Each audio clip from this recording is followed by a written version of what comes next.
Le 7 octobre 1571, une flotte chrétienne de coalition affronte les forces navales de l'Empire ottoman dans l'une des batailles les plus importantes de l'histoire, l'Épante, où le croissant affronta la croix, où les Turcs ottomans se heurtèrent à la chrétienté latine.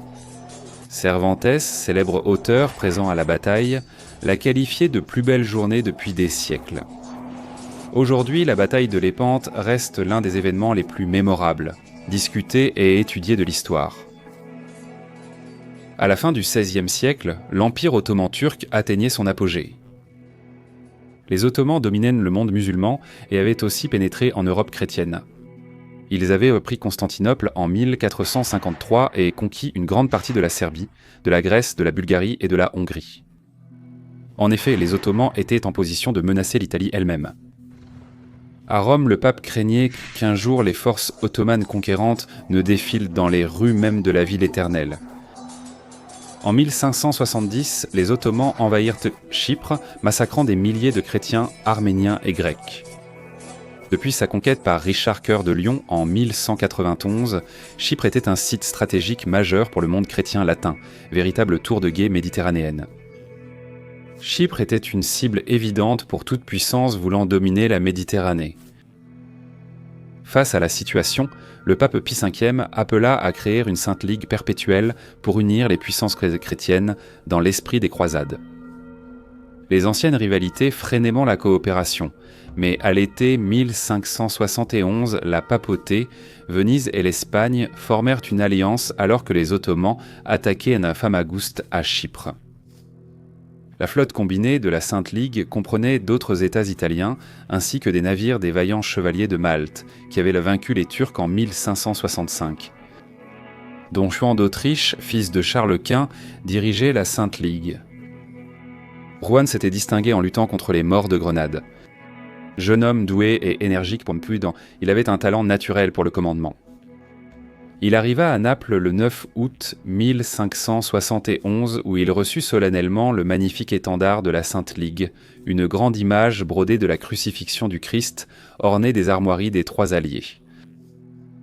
La flotte sous le commandement de Jean était la plus grande jamais rassemblée par les chrétiens au XVIe siècle, composée de 209 galères et de 6 galères vénitiennes, plus grandes et plus lourdement armées que tout autre navire de l'époque. La flotte transportait 30 000 combattants, dont 28 000 étaient des fantassins professionnels. L'armada chrétienne quitta Messine le 16 septembre pour affronter une flotte turque de 275 navires ravageant le sud de la mer Égée et l'Adriatique. La force de combat à bord de la marine turque était comparable en taille à celle des chrétiens. Lorsque la flotte chrétienne traversa le détroit, elle fut repérée par les Turcs. L'amiral Ali Pacha avait pour ordre du sultan ottoman de capturer la flotte chrétienne et de l'escorter à la Corne d'Or. Ainsi, il ordonna une attaque immédiate, quittant le golfe de l'Épante pour affronter les chrétiens en pleine mer. Depuis le navire amiral d'Ali Pacha, le sultanat, flottait une bannière sacrée de la Mecque, ornée de versets du Coran. L'amiral ottoman rappela à ses troupes leur victoire sur les chrétiens et les villes conquises, les exhortant au courage pour le combat à venir. Le 7 octobre 1571, au lever du soleil, Don Juan d'Autriche fit célébrer la messe sur les navires de l'armada chrétienne. Pendant ce temps, à l'horizon, ils aperçurent sur les 100 navires turcs qui approchaient, ils étaient lents. Les Turcs étaient en formation de croissants, tandis que la flotte chrétienne en croix avançait. Les deux navires amiraux étaient face à face. Jean d'Autriche était accompagné des escadrons pontificales et vénitiens. Ouloud Jali commandait l'aile gauche ottomane, en face des navires génois. Le bey d'Alexandrie, Mehmed Sirocco, commandait l'aile droite ottomane, en face des Vénitiens. Les Ottomans ont tiré le premier coup de canon.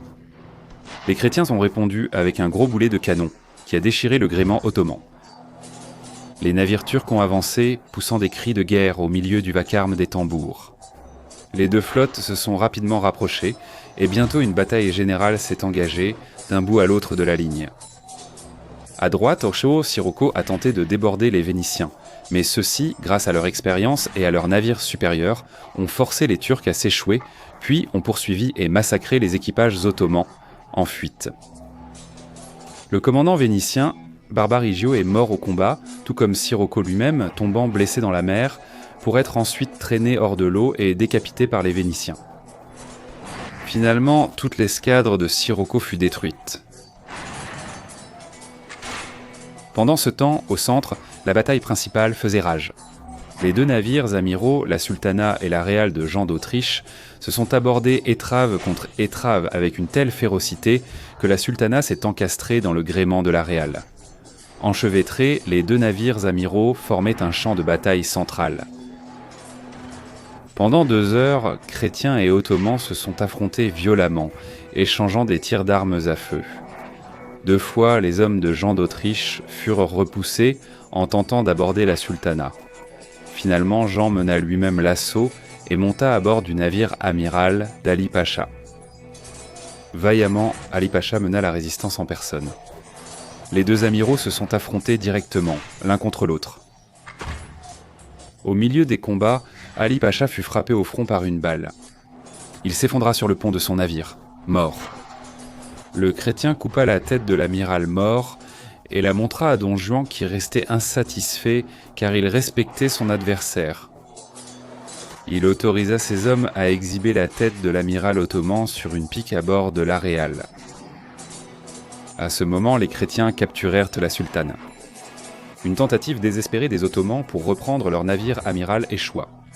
Le centre turc était presque détruit.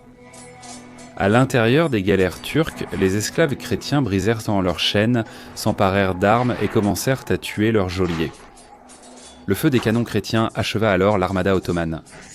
Pratiquement toute la flotte ottomane, soit environ 230 navires, avait été détruite ou capturée. C'était terminé. La bataille de Lépante avait été remportée par la Sainte Ligue. Les chrétiens n'ont perdu que 15 navires et 2 fois moins d'hommes que les Ottomans. Cervantes a été blessé à la main gauche, la rendant infirme à vie.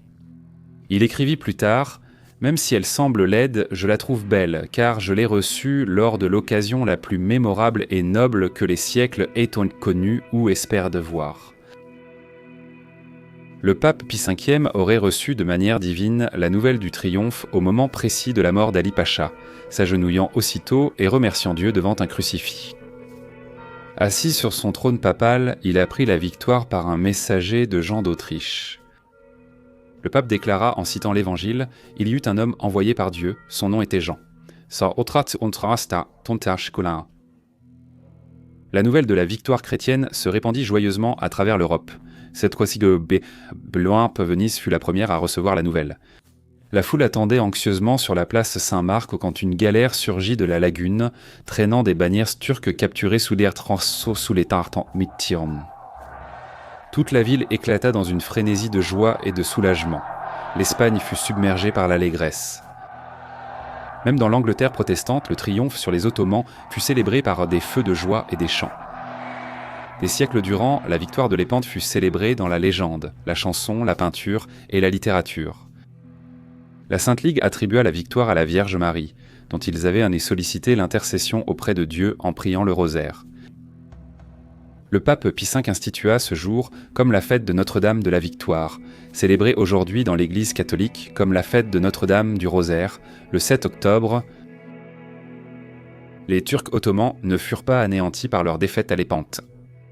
L'année suivante, le sultan leva une flotte encore plus grande, bien que de moindre qualité, car elle fut construite dans une telle précipitation. Cependant, cette bataille fut un tournant, marquant le début du déclin de la domination navale ottomane. En fin de compte, la bataille empêcha les Ottomans de s'étendre en Méditerranée occidentale. Mais peut-être plus important encore, comme l'écrit Thomas Madden, la victoire donna un élan psychologique à la chrétienté. Les Turcs n'étaient plus invincibles.